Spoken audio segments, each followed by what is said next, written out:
دوستم به من خیانت کرد.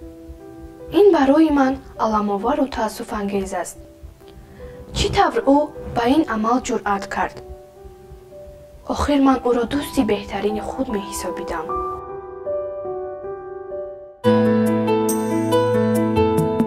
سلام همسالان و تماشابینان گرامی. برنامه تو برای من عزیزی موضوع نوبتی را زیر عنوان دوستی بهترین منظور شما می‌گرداند. شما دوست دارید؟ دوستی بهترین کیست؟ او کدام صفت‌ها را دارد؟ بیایید یک جایه به این سوال‌ها پاسخ پیدا می‌کنیم. هر کدام ما شناسان و نزدیکانی داریم که صحبت با آنها با ما خوش و پسند است. چون این آدمان را دوست می‌نامند. ولی دوستی حقیقی که تو می‌توانی راز و اسرار نهانی، لحظه‌های شادی یا غم و اندوه خود را به او بیان نمایی کیست؟ من خیلی شادم که چنین دوست دارم و او مهرانگیز نام دارد. بسیار آدمان میگویند که آنها در سامانه‌های اینترنتی صدها و هزاران دوست دارند. آدمان از آنها به وجد میآیند. درباره خوشخلق و مهربان بودن آنها سخن میگویند. از چنین شماره با نام دوست حسد میبرند. لیکن آیا این 100 نفر دوستان حقیقی اند یا تنها شناسان شما؟ زندگی ما به دوست تیره و دلگیر می بود. کدام آدم را دوست گفتن ممکن است؟ پاسخ عادی است. شخصی را دوست گفتن ممکن است که با تو با او صحبت کردن، وقت گذرانیدن، موضوعهای عجیب را محاکمه کردن پسند است. ولی در برابر این و صفت‌های مهمی را دارد که او را از دیگران فرق می‌بخشد.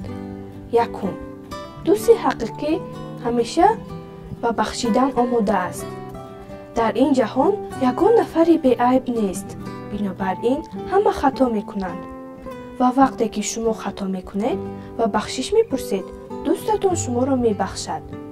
دوم، دوستی حقیقی با شما نه تنها از برای آن صحبت می‌کند که هم صحبتی دیگر ندارد یا الحال این به منفعت اوست، بلکه برای آن که در کنار شما بودن به او پسند است. سوم، دوستی حقیقی نفری است که هرگز تو را در مصیبت تنها نمیگذارد.